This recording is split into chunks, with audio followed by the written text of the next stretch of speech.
I've lived on Maple Street for most of my life. It's a quiet suburban stretch of old houses, trimmed lawns, and the occasional flicker of porch lights at night. The kind of neighborhood where people wave at each other but never really talk. Last October, something happened that changed the way I look at the dark. It was a Friday night, the first cold snap of the season.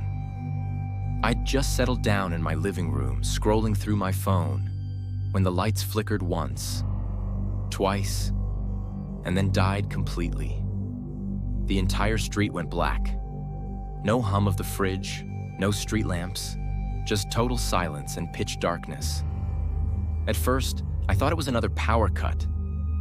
Maple Street's wiring is ancient. It happens once or twice a year. But within minutes, I knew this one was different.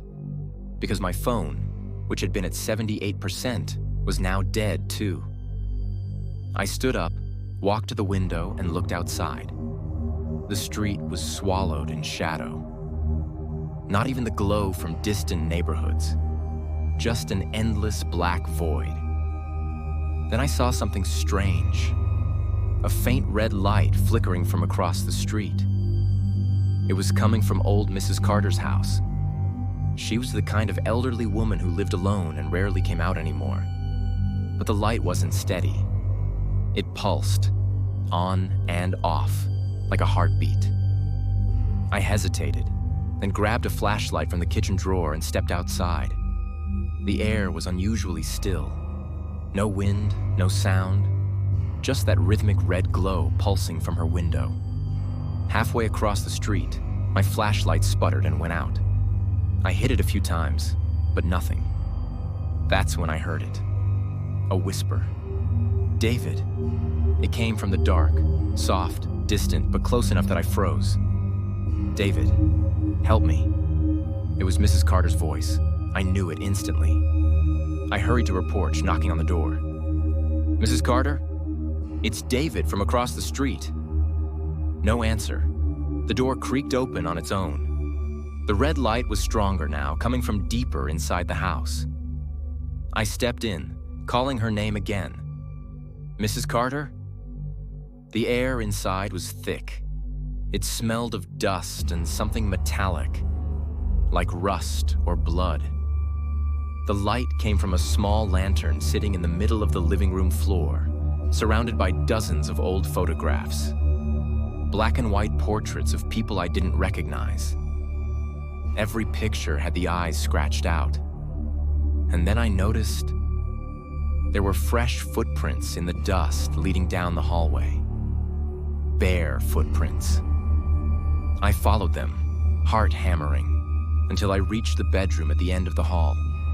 The door was half open, and inside, I saw her. Mrs. Carter, standing in front of her dresser mirror. Her back was to me. Mrs. Carter, are you okay? She didn't move. I took one step closer. That's when I saw her reflection. She was staring into the mirror, but her reflection was smiling. The real Mrs. Carter wasn't. Her reflection raised its hand, but she didn't.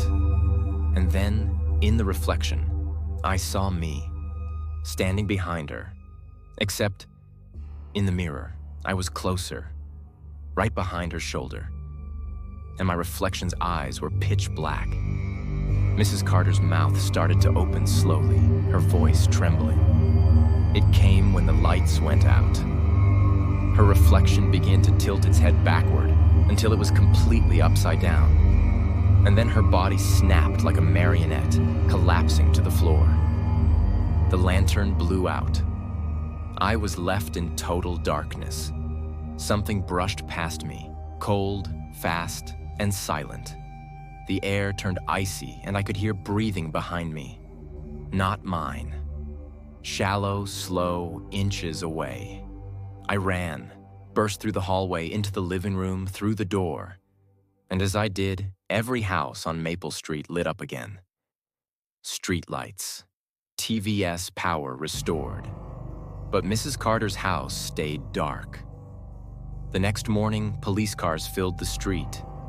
I stood outside, wrapped in a blanket, watching as officers taped off her yard. They said they found her body in the hallway, not the bedroom. No lantern, no red light. But they did find something else. In her living room, scattered on the floor, were dozens of photographs. Not black and white ones this time. New ones. Of all the houses on Maple Street. And in each picture, the windows were dark. Except one. Mine. For weeks I couldn't sleep. Every time the wind cut the power, even for a second, I froze. Waiting. And one night, about a month later, I was in bed scrolling through my phone when I noticed something odd. The reflection in the screen, faint, distorted, showed my bedroom behind me. And standing in the corner, a pale figure with an upside-down face.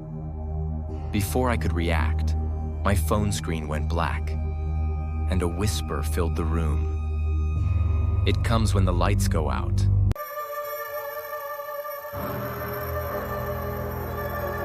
I was 26 when I started working nights at St. Aldan Memorial, a small hospital tucked against the edge of town. Night shifts were quiet.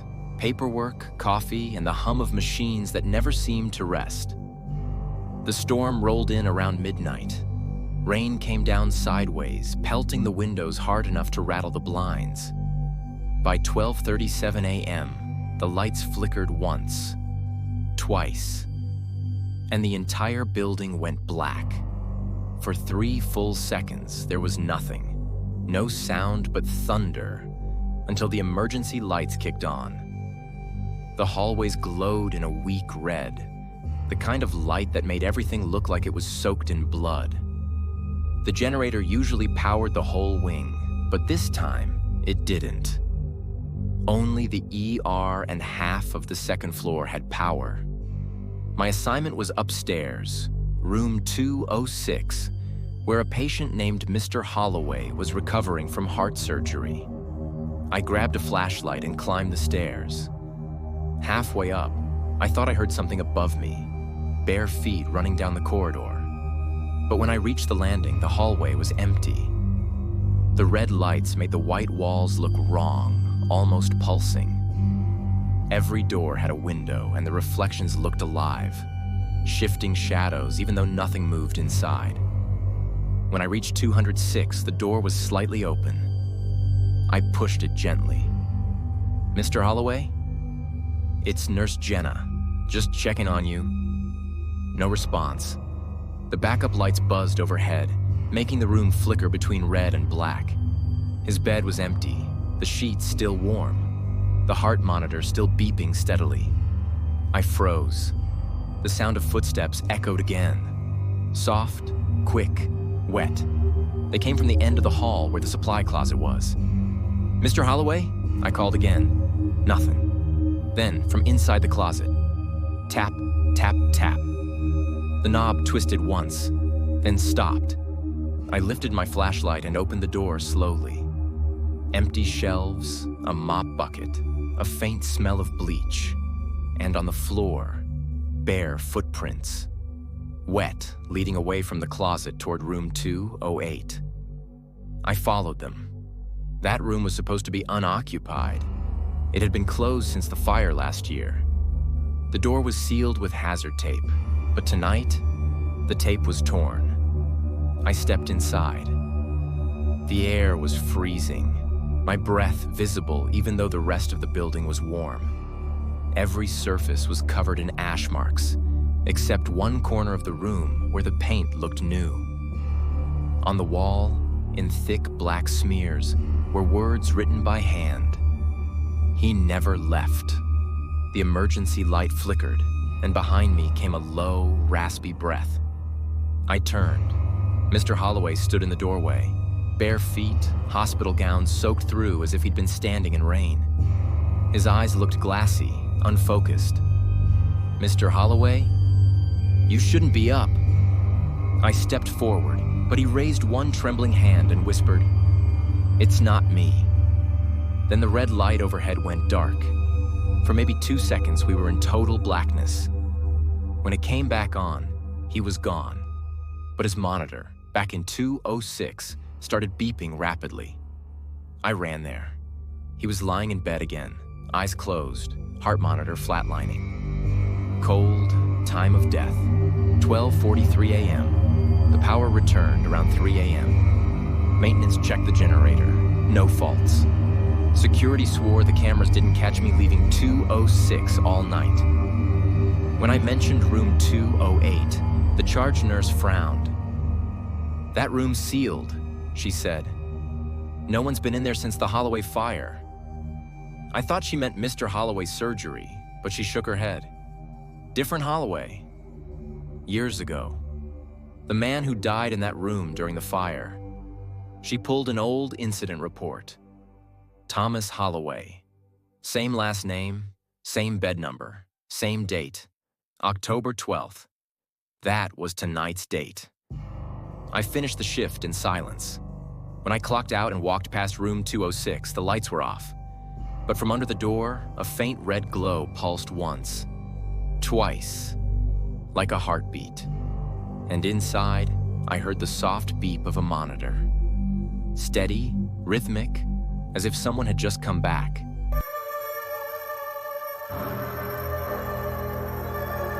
I needed to get away.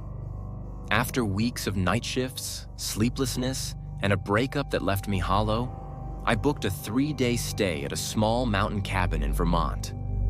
It was late October. The leaves had turned deep red and orange, the kind of colors that make you feel like the world is ending beautifully. The listing was simple. Secluded cabin. No Wi-Fi, no neighbors. Ideal for writers and rest. Exactly what I needed, or so I thought.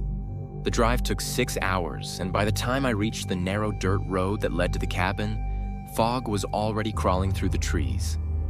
My phone had no service, but the directions said, "Drive until the second wooden post with a red ribbon, then turn right."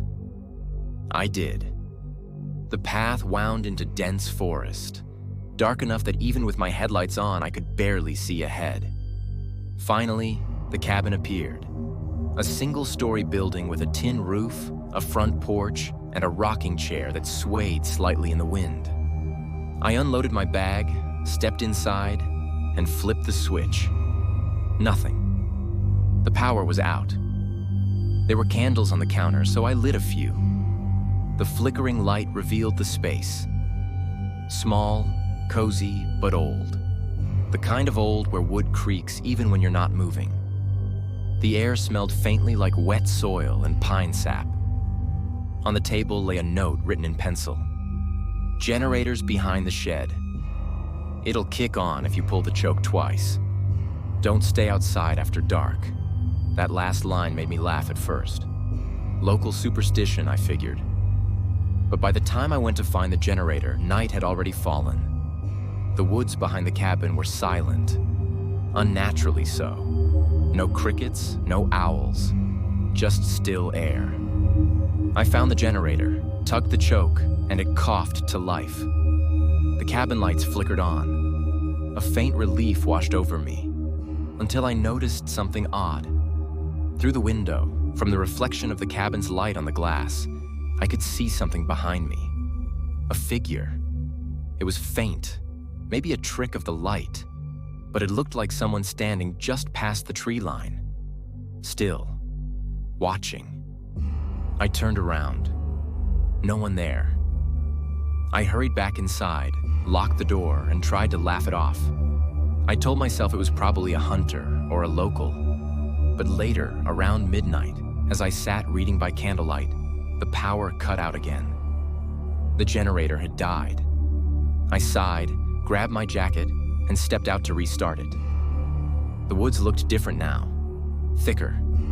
The fog was low, hugging the ground like smoke.